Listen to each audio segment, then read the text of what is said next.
My wife manipulated my parents, stopped going to work, stayed at home, and I worked overtime to pay for her shopping. I guess every love story starts off perfect, doesn't it? That's how it was for me and Kelly. When I first met her, I was 35, and honestly, I thought I'd never find the one. Then there she was, Kelly, beautiful, kind, and everything I thought I was looking for.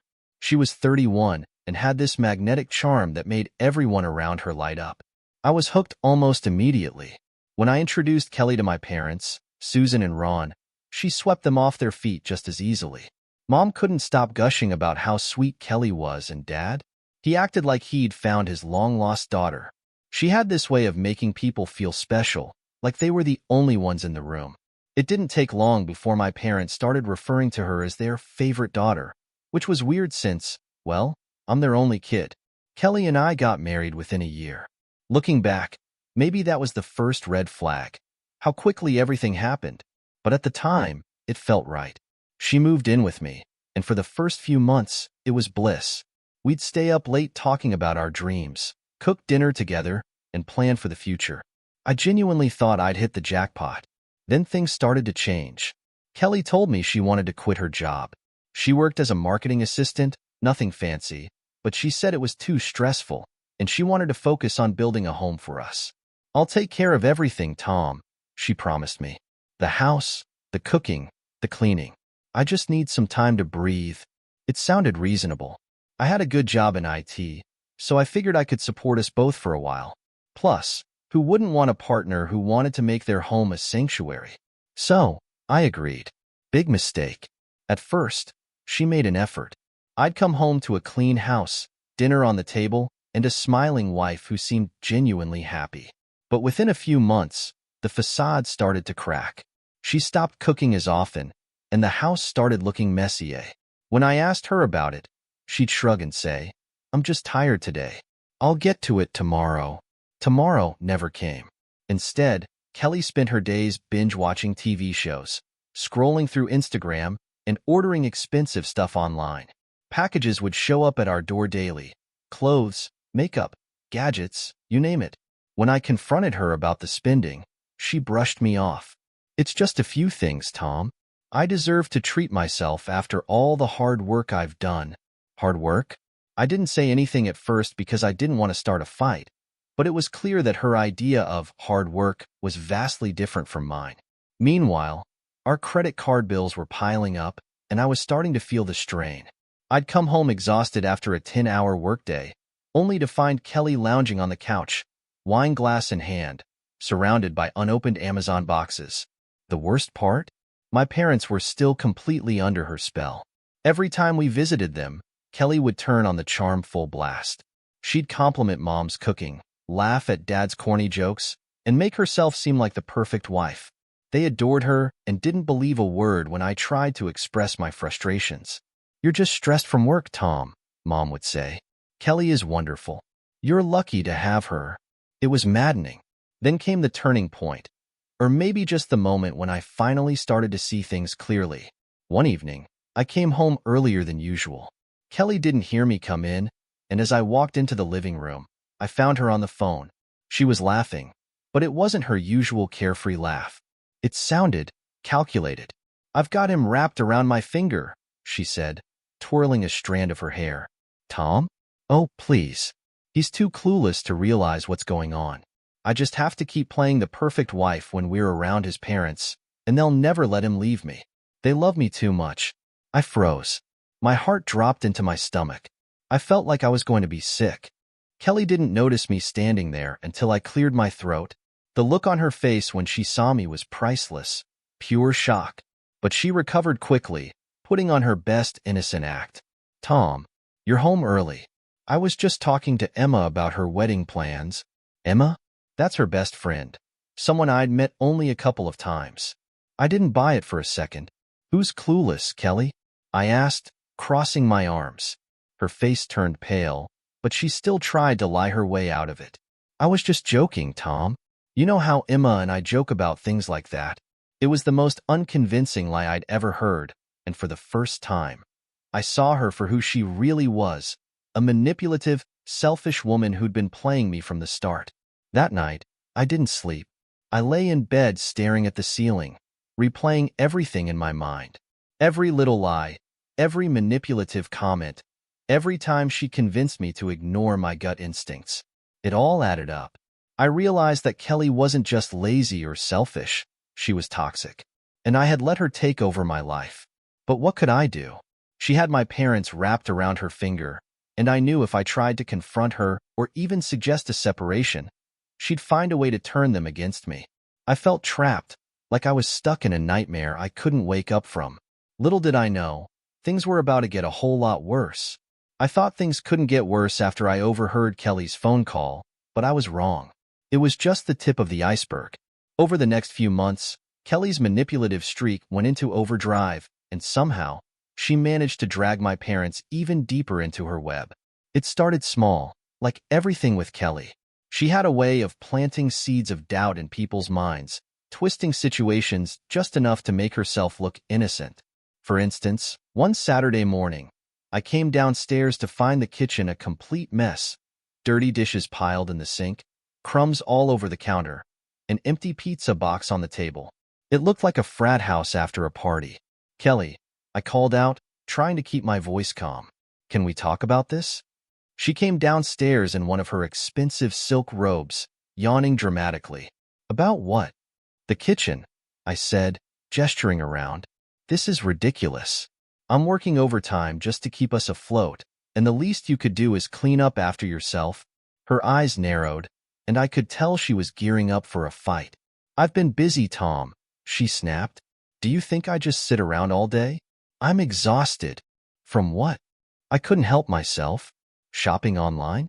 Watching Netflix?"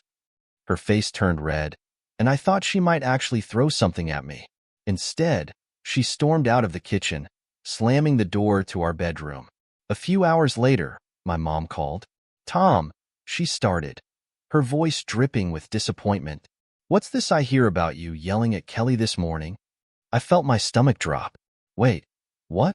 How does Kelly even?" "She called me in tears, Tom. She said you've been pressuring her and making her feel unappreciated.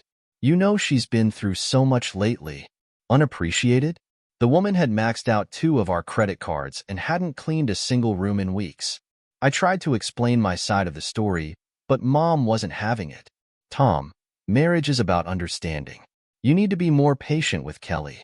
She's doing her best." Her best? I wanted to laugh, but there was nothing funny about the situation. Somehow, Kelly had twisted things around to make me look like the bad guy, and my mom had bought it hook, line, and sinker. This became a pattern. Every time I tried to address something with Kelly, whether it was her spending, her laziness, or her constant manipulation, she'd run to my parents. And every time, they'd take her side. My dad even called me once to say, "Son, you're lucky to have a woman like Kelly. Don't mess it up." Lucky?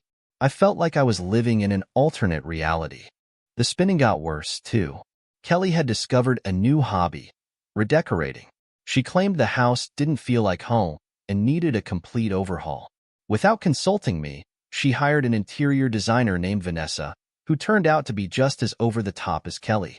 Within a week, they were tearing down wallpaper, buying custom furniture, and ordering imported rugs that cost more than my car. When I confronted Kelly about the costs, she played the victim again. "I'm doing this for us, Tom," she said, tears welling up in her eyes. "I just want us to have a beautiful home. Don't you want that too?" I did, but not at the expense of financial ruin. Still, every time I tried to set boundaries, she found a way to manipulate me, or worse, my parents. One night, we were having dinner at their house when she casually brought up the redecoration project. "Tom's been so stressed about the costs," she said, putting on her best pout. "But I just want to make our home feel special." My mom reached across the table to pat her hand. "Oh, sweetheart, don't worry about Tom. He's always been a bit frugal. He'll come around." I clenched my fists under the table, biting back the urge to scream. How did she do this? How did she always make herself look like the victim while making me seem like the villain? But the breaking point came a few weeks later. I'd been noticing some strange charges on our joint account. Restaurants I'd never heard of, spa services, even a jewelry store. When I confronted Kelly about it, She acted confused. I don't know what you're talking about, she said, scrolling through her phone. That's not me. I didn't believe her for a second. I started digging, checking our bank statements more thoroughly. That's when I found the transfers, thousands of dollars sent to a name I didn't recognize, Ethan Reynolds. Who the hell is Ethan Reynolds? I demanded, holding up my phone. Kelly's face went pale for a split second before she recovered. Oh, that's Vanessa's assistant, she said smoothly. I've been paying him for some extra work around the house. You know, fixing things. Fixing things? Kelly, we haven't had a single repair done in months. She rolled her eyes. Well, excuse me for trying to handle things without bothering you. I thought you'd be happy I was taking initiative. I didn't buy it. Not this time. I decided to dig deeper, and what I found left me reeling. Ethan Reynolds wasn't some handyman or assistant. He was a personal trainer, and not just any trainer, but someone who specialized in private, in-home sessions. My stomach churned as I put the pieces together. While I was working overtime to keep us afloat, Kelly had been spending my money on, what? Personal training? Or something else entirely? When I confronted her again, she exploded. You're spying on me now, she screamed. I can't believe you'd invade my privacy like this. Privacy? I shot back. You're draining our bank account, Kelly. I have every right to know where the money's going. She stormed out of the house, and I didn't hear from her for 2 days. When she finally came back, she acted like nothing had happened, but I couldn't let it go. I started keeping my own records, tracking every dollar she spent, every lie she told. I even set up a separate bank account for my paycheck, leaving just enough in the joint account to cover basic expenses. But even that didn't stop her. She found new ways to manipulate me and my parents. One night, I overheard her talking to my mom on the phone. I just don't know what to do anymore, she sobbed. Tom's been so distant lately. I feel like he doesn't love me anymore. By the time I got to my parents' house the next weekend, they were ready to stage an intervention for me. Tom, my dad started. We need to talk. Kelly's been telling us how hard things have been for her lately. Marriage is about compromise, son. You can't just shut her out. I couldn't believe what I was hearing. Are you serious? She's lying to you, Dad. She's been spending all our money, neglecting the house and manipulating everyone around her. She's not the victim here. I am. But they didn't believe me. Mom shook her head, looking genuinely disappointed. Tom, I raised you better than this. You need to work on your marriage. Work on my marriage? I felt like I was the only one doing any work at all. But no matter what I said, Kelly always seemed to come out on top. I was drowning, and there was no lifeline in sight. I started noticing the change in Kelly a few months after the incident with the bank accounts. At first, it was subtle, little things that wouldn't have stood out if I hadn't already been suspicious. She started keeping her phone glued to her hand, even when she was at home. Before, she'd leave it lying around on the couch or the kitchen counter. But now, it was either in her pocket or clutched in her hand like it was a lifeline. At first, I didn't say anything. Maybe I was just paranoid, I told myself. But the more I watched her, the harder it was to ignore. She was constantly texting, her fingers flying over the screen with a speed I didn't even know she had.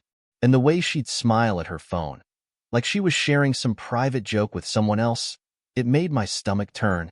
Who are you texting all the time? I finally asked one night as we were sitting in the living room. She was curled up on the couch, her phone lighting up her face while the TV played in the background. No one, she said without looking up. Just Emma. She's going through a rough time. Emma again. Kelly's best friend seemed to be her go-to excuse whenever she needed to cover something up. But this time, I wasn't buying it. Can I see? I asked, trying to sound casual. That got her attention. She looked up from her phone, her eyes narrowing. What? Why? I'm just curious, I said, shrugging. If it's nothing, then what's the big deal? She clutched her phone tighter, her face hardening. I don't have to show you my messages, Tom. Don't you trust me? Trust her? After everything that had happened? I didn't say it out loud, but the look on my face must have given me away because she huffed and stormed out of the room. From that point on, her behavior got even more suspicious. She'd disappear for hours during the day, claiming she was running errands or meeting up with friends. But when I'd ask for details, where she went, who she was with, her answers were always vague. And then there were the late-night phone calls. I'd wake up in the middle of the night to find her whispering into her phone in the bathroom or pacing the living room. I decided to take matters into my own hands. One evening, while she was in the shower, I took her phone from the nightstand. My heart was pounding as I scrolled through her messages, but what I found only made me feel worse. Most of her recent texts were deleted. The only threads left were innocuous chats with Emma and a few other friends. But there was one name I didn't recognize, Zach. The thread was almost empty, just a couple of random texts about meeting up and one message that said, "Can't wait to see you again, winky face," with a heart emoji. That was all I needed. I started digging deeper. Over the next few weeks, I paid closer attention to her behavior, her schedule, and even her social media. It didn't take long to find more clues. She'd tagged Zach in a couple of photos on Instagram, a guy I'd never met or even heard her mention before. He was tall, muscular, and, judging by his profile, worked as a personal trainer. Just like Ethan. One night, I decided to confront her. She came home late, claiming she'd been out with Emma, but I knew better. I'd checked Emma's Instagram earlier, and she'd posted a story from a family dinner halfway across town. "Where were you?" I asked as soon as she walked through the door. She froze for a split second before plastering on a smile. "I told you, I was with Emma." "Don't lie to me, Kelly," I said, my voice low. "I know you weren't with Emma. I know about Zach." Her smile faltered, and for the first time, I saw panic flash in her eyes. But then she recovered, crossing her arms and glaring at me. "You're spying on me now? God, Tom, this is exactly why things have been so awful between us. You're paranoid and controlling." "Paranoid?" I shot back. "You've been sneaking around behind my back, lying to me, draining our bank account, and now you're cheating on me, and I'm the problem?" Her face turned red, but instead of admitting anything, she flipped the script. "Maybe if you paid more attention to me, I wouldn't have to go elsewhere for affection." That hit me like a punch to the gut. She didn't even deny it. Instead, she made it my fault. But before I could respond, she stormed upstairs, slamming the door to our bedroom. I thought that was the end of it, but I underestimated Kelly. The next day, my mom called me, her voice trembling with anger. "Tom," she said, "I can't believe what I'm hearing. How could you do this to Kelly?" "Do what?" I asked, genuinely confused. "She told me everything," Mom said, "about how you've been distant and how you've been seeing someone else behind her back. After everything she's done for you, this is how you repay her." My jaw dropped. "Wait a second. She told you I'm cheating on her? That's insane." "She said you deny it," Mom snapped. "But I know my son, Tom, and this isn't the man I raised you to be." I couldn't believe what I was hearing. Kelly had managed to turn the tables completely, painting herself as the victim and me as the villain. And my parents? They were eating it up. It didn't stop there. Kelly started spreading the same story to our friends and neighbors, twisting the narrative until I barely recognized my own life. According to her, I was a neglectful husband who didn't appreciate her and had betrayed her with another woman. I tried to defend myself, but it was like shouting into the void.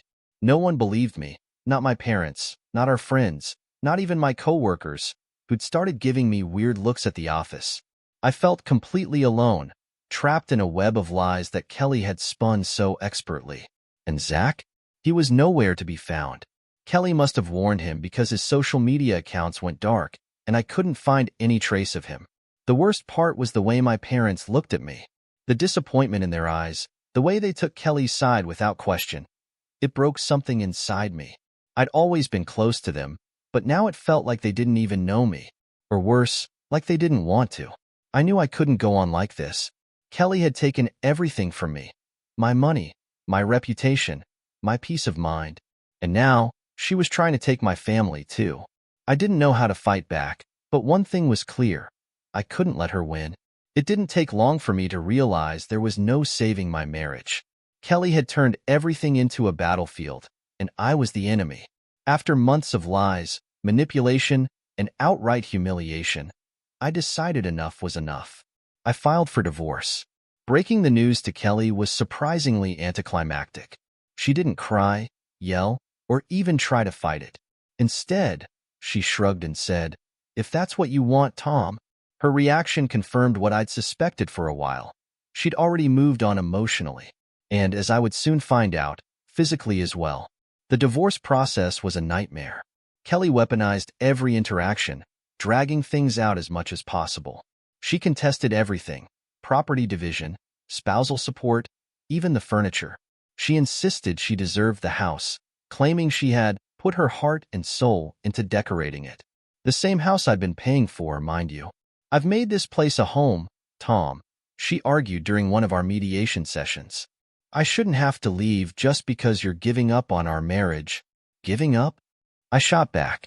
"You've been cheating on me, Kelly. Don't act like I'm the one who ruined this." The mediator, a stern woman named Marlene, raised her hand to silence us.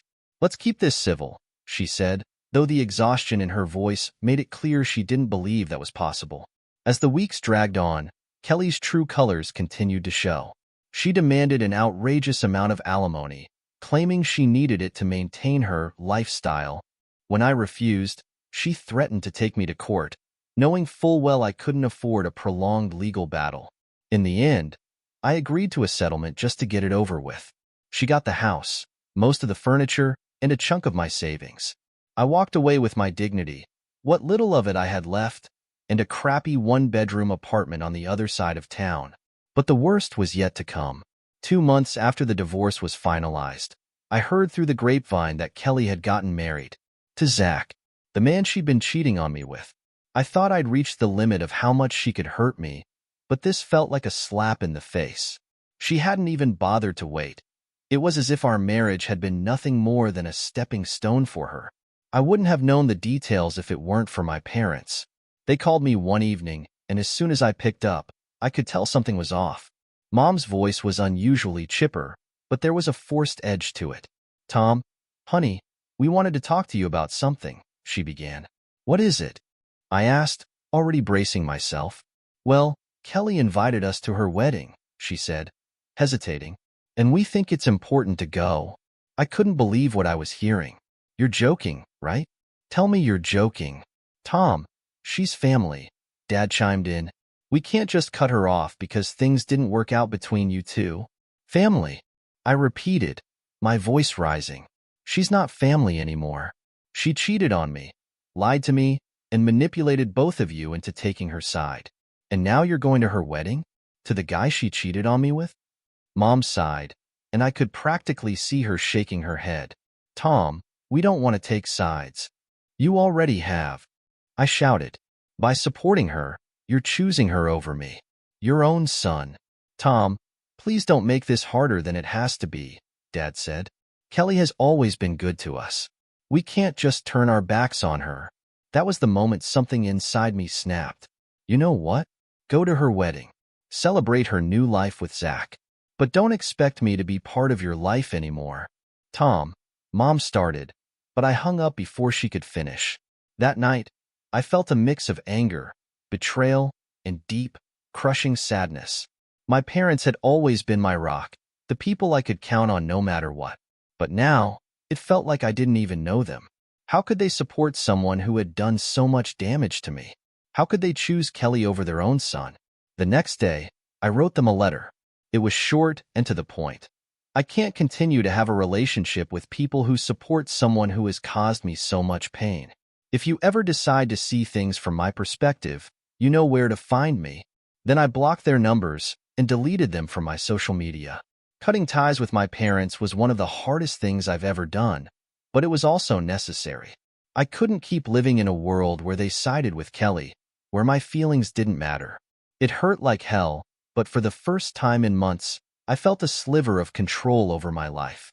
In the weeks that followed, I threw myself into rebuilding. I focused on work, started going to therapy, and even joined a local running club to keep myself busy. I made new friends, people who didn't know Kelly or my parents or the mess I'd left behind. For the first time in years, I felt like I could breathe. But every now and then, I'd see a photo of Kelly pop up on social media, her and Zach smiling at some fancy restaurant, her flaunting her new life like it was some sort of trophy, and I'd wonder if my parents were in the background, cheering her on, still convinced she was the victim in all of this. I'd like to say I don't care anymore, that I've moved on completely. But the truth is, some wounds take longer to heal. All I can do is take it one day at a time and remind myself that I deserve better. Better than Kelly, better than the betrayal, and better than the people who chose her over me. Starting over wasn't easy. After cutting ties with my parents and surviving the storm that was my marriage to Kelly, I felt like I was wandering through life without a map. Therapy helped me piece myself back together, but there were days when the weight of everything felt unbearable. I kept asking myself, how did I let it get so bad? How did I not see Kelly for who she really was? It was during one of those dark times that I met Chloe. I didn't expect her to change my life. It started so simply, almost like fate was giving me a break for once. I joined a book club as a way to meet new people and fill my evenings. Most of the members were older retirees or young college students, but there was one woman who stood out, Chloe. She was 33, with curly auburn hair and these piercing green eyes that seemed to see right through you.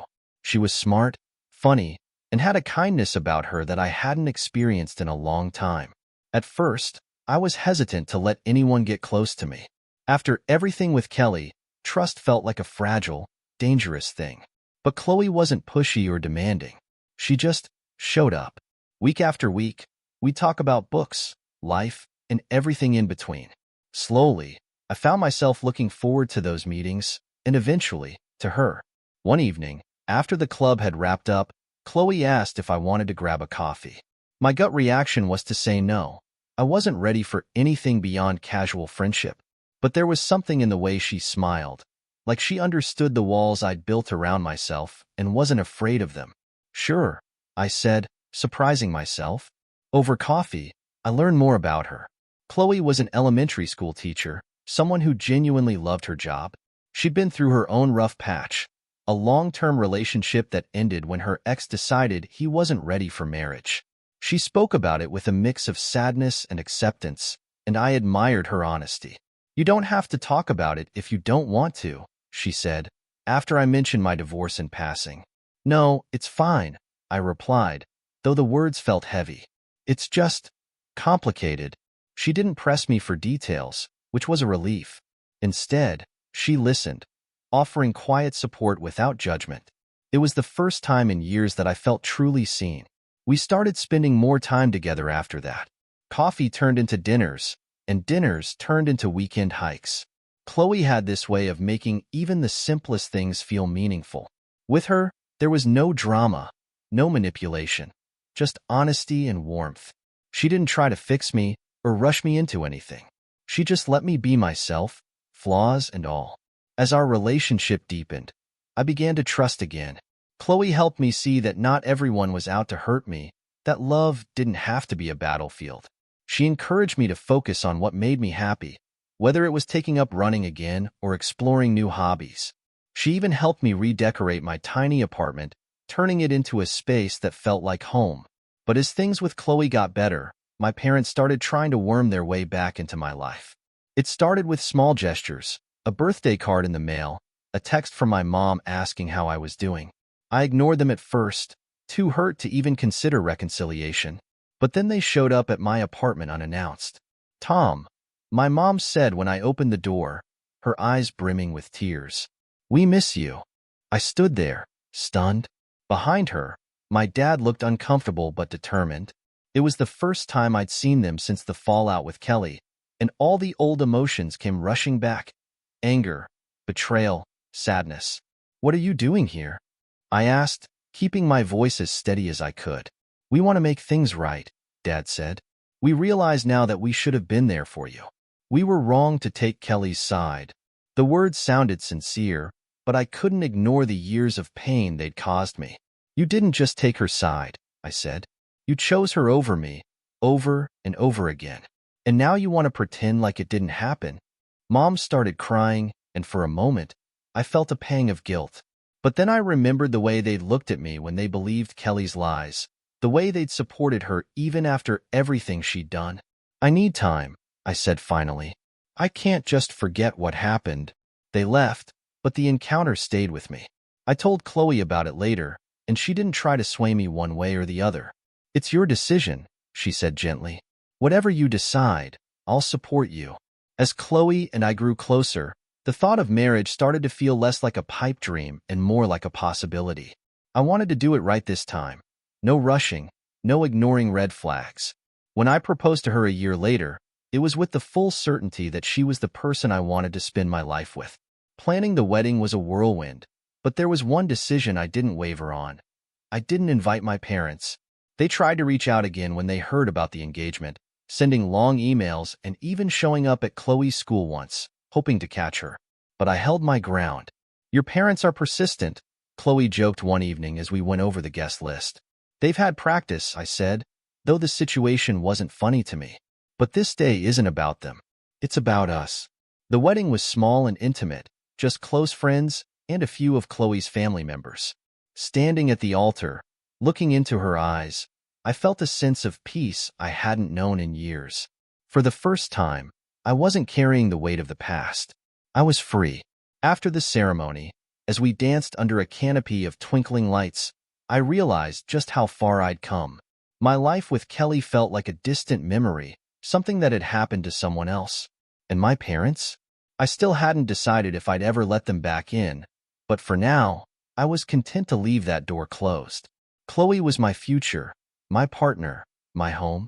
With her, I finally understood what love was supposed to feel like. Safe, supportive, and real. Together, we built a new life, one free of toxicity and filled with hope. I thought I had left Kelly and everything associated with her in the past. My life with Chloe was stable and happy, a stark contrast to the chaos I had endured. But the universe has a strange way of dredging up unfinished business, and Kelly wasn't done wreaking havoc just yet. It all started with an email. At first, I thought it was spam, just another attempt by some scammer to get my attention. The subject line read, "You were right about Kelly." It wasn't a name I wanted to see, so I ignored it. But a few days later, another message popped up. This one had attachments and a short but pointed message. "You need to see this.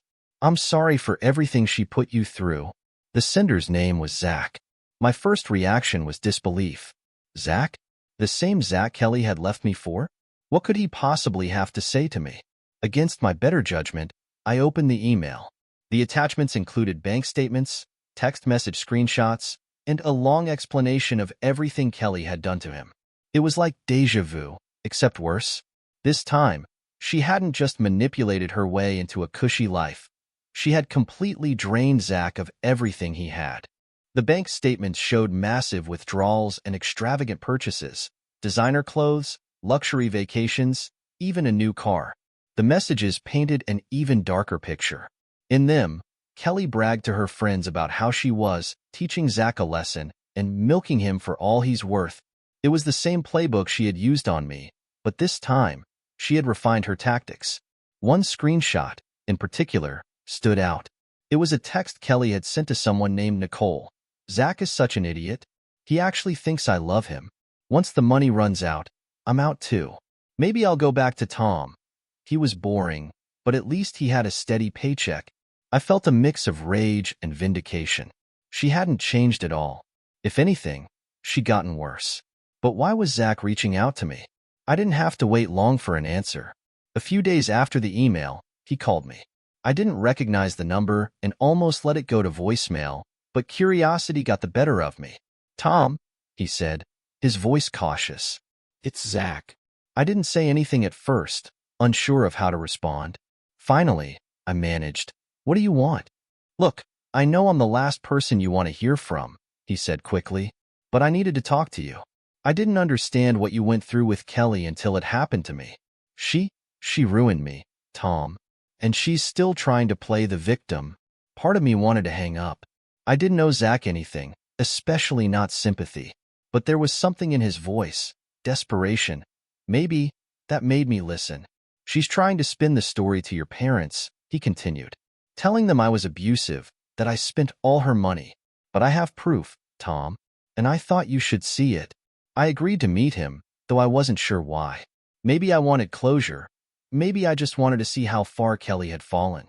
Either way, a week later, we sat across from each other at a small coffee shop. Zach looked rough, bags under his eyes, hair disheveled, and a nervous energy that made him fidget constantly. "I didn't believe you," he said as soon as we sat down. "When she told me how awful you were, I thought, wow, what a jerk. But now I know it was all lies. She played me, just like she played you." He handed me a folder filled with printed documents, financial records, messages, and even a copy of their divorce settlement. Kelly had left him with nothing, just like she tried to do to me. The irony wasn't lost on me. "I went to your parents," Zach admitted. "I thought they should know the truth. They didn't believe me at first, but when I showed them the evidence, they finally started to see her for who she really is. That revelation hit me harder than I expected. My parents, who had defended Kelly at every turn, who had chosen her over their own son, were finally waking up to the truth. It was too little, too late." A few days later, my parents showed up at my apartment. Chloe and I were in the middle of dinner when the doorbell rang. I wasn't expecting anyone, so I was already on edge when I opened the door and saw them standing there. "Tom," Mom started, her voice trembling. "Can we talk?" I crossed my arms, blocking the doorway. "What do you want?" "We were wrong," Dad said, his voice unusually soft. "About everything. About Kelly. Zach came to us and he showed us what she did. We had no idea. You had plenty of chances to listen to me," I said coldly. "But you chose her over me every time." "We know," Mom said, tears streaming down her face. "And we're so sorry. We should have believed you. Please, Tom, give us a chance to make things right." I glanced back at Chloe, who was watching from the kitchen with a concerned look on her face. She had been my rock through all of this, and the last thing I wanted was to drag her into more family drama. "I don't know if I can do that," I said finally. "You didn't just hurt me. You sided with someone who lied, manipulated, and destroyed my life. I don't think I can forgive that." They pleaded with me for a while longer, but my resolve didn't waver. Eventually, they left, looking defeated. I felt a pang of guilt watching them walk away, but I knew I'd made the right choice. Letting them back into my life would only invite more toxicity, and I wasn't willing to risk that. Not for myself, and not for Chloe. In the weeks that followed, I tried to put the encounter behind me. I focused on my life with Chloe, my work, and the future we were building together. Kelly was finally out of the picture, and for the first time in years, I felt like I could breathe. I didn't know if my parents would ever fully understand the damage they had caused by supporting Kelly. Maybe they would, or maybe they wouldn't. Either way, it wasn't my responsibility to fix things. My priority was my own happiness, and for the first time in a long time, I felt like I was on the right path.